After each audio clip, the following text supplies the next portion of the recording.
বর্তমানে ডিভোর্সের শীর্ষে রয়েছে সুন্দরী নারীরা। এক বোন আমাকে রিকোয়েস্ট করছে যে ভাই আমার জীবনের এই গল্পটা তুলে ধরেন, যাতে করে আরও 10 জন সতর্ক হয়। তো উনি আমারে বলতেছে যে ভাই আসলে ডিভোর্স সুন্দরী নারীদেরই বেশি হয়, কারণ আমি দেখতে অনেক সুন্দর, আমাকে যে কেউ পছন্দ করবে। তো আমি প্রথমত অহংকার করতাম নিজেকে নিয়ে। আমার বিয়ের 6 মাসের মাথায় ডিভোর্স হয়েছে।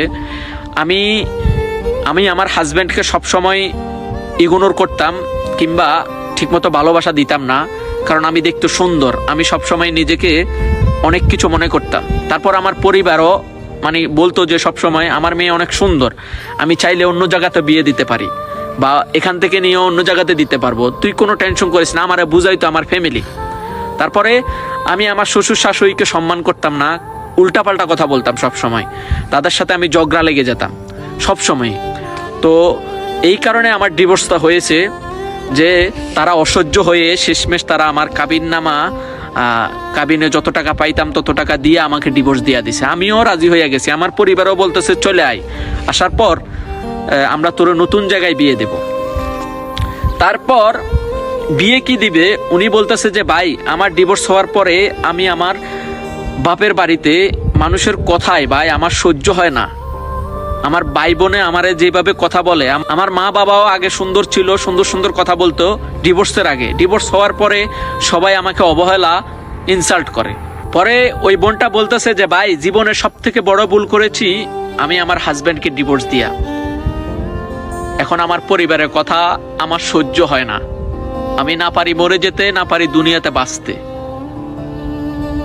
উনি বলতেছে যে ভাই আপনি এমন কিছু কথা বলবেন যেন এই পৃথিবীতে কখনো কোনো নারী বিয়ে হওয়ার পর যেন ডিভোর্স না নেয়।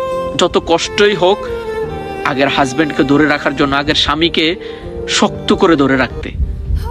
কারণ একটা নারীর যখন ডিভোর্স হয়ে যায়, সে যত সুন্দরী হোক না কেন, তাকে সবাই ইউজ করতে চায় কিন্তু বিয়ে করতে চায় না।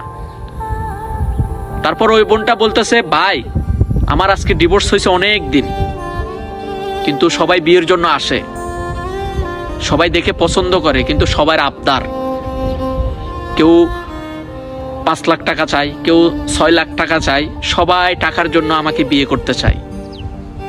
অথচ আমি দেখতে অনেক সুন্দর। এই সুন্দর রূপের কারণে আজ আমার অশান্তি।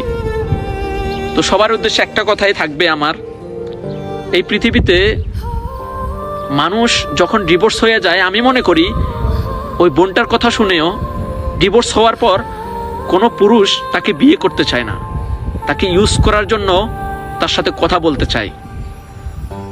তো প্রত্যেকটা বোনের উদ্দেশ্যে একটা কথাই বলবো, বিয়ে মানুষের জীবনে একবারই আসে। বিয়ে করবেন, স্বামী যেমনই হোক শক্ত করে ধরে রাখবেন। আপনার শ্বশুর শাশুড়িকে সবসময় রেসপেক্ট করবেন, সম্মান করবেন, ভালোবাসবেন, তাদেরকে মা বাবার মতো, মা বাবার চোখে দেখবেন। আপনি পৃথিবীতে একদিন সব থেকে সুখী মানুষটা হবেন। কখনো কোনো পরিবারের কথা শুনে ডিভোর্স দিবেন না। সবসময় নিজেকে শক্ত রাখবেন, ধৈর্য ধরবেন যে আমিও একদিন সুখী হব। প্রত্যেকটা পরিবারে ঝামেলা ঝগড়া থাকবেই। আপনি যত ভালো পরিবারে বিয়ে হোক না কেন, আপনার ঝগড়া হবে। তার জন্য হাজব্যান্ডকে ডিভোর্স দিতে হবে এরকম ডিসিশন কখনো নেবেন না। দয়া করে ধৈর্য ধরার চেষ্টা করবেন। আল্লাহ এই পৃথিবীর সকল নারীকে ধৈর্য ধরার তৌফিক দান করুক। আমিন।